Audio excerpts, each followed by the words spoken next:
रसूलुल्लाह सल्लल्लाहु अलैहि वसल्लम की खिदमत में एक फ़रिश्ता हाज़िर हुआ और कहने लगा, खुशखबरी हो, आप सल्लल्लाहु अलैहि वसल्लम को 2 नूर अता किए गए हैं जो आप सल्लल्लाहु अलैहि वसल्लम से पहले किसी नबी को नहीं दिए गए थे। एक सूरह फातिहा और दूसरी सूरतुल बकरा की आखिरी 2 आयात। इनमें से जो भी आप पढ़ेंगे वो आप सल्लल्लाहु अलैहि वसल्लम को अता कर दिया जाएगा। तो आइए कारी सुहेब अहमद की आवाज़ में इनको सुनिए और याद कीजिए। अऊज़ु बिल्लाहि मिनश शैतानिर रजीम।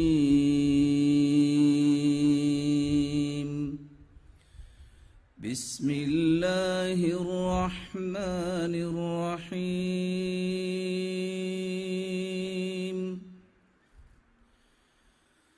आमनर रसूलु बिमा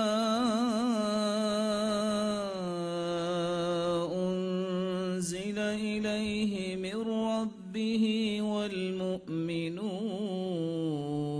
والمؤمنون كل آمن بالله وملائكته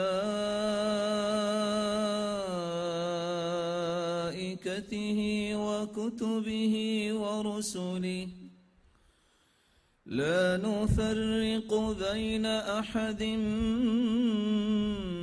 من رسله وقالوا سمعنا وأطعنا غفرانك ربنا وإليك المصير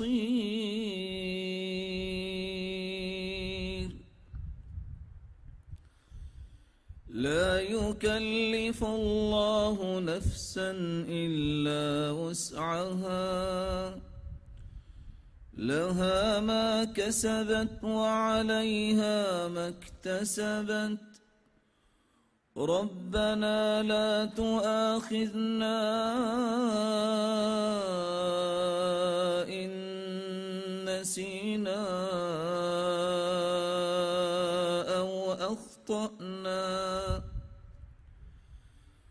ربنا ولا تحمل علينا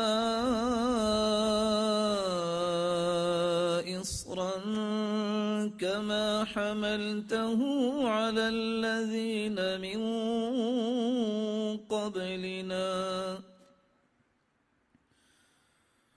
ربنا ولا تحملنا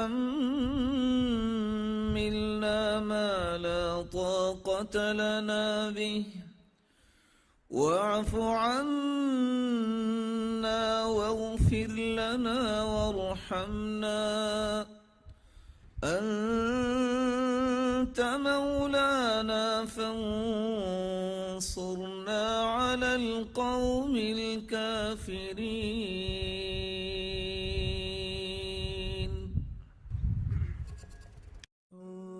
प्लीज़ सब्सक्राइब कीजिए और कमेंट करना ना भूलिए।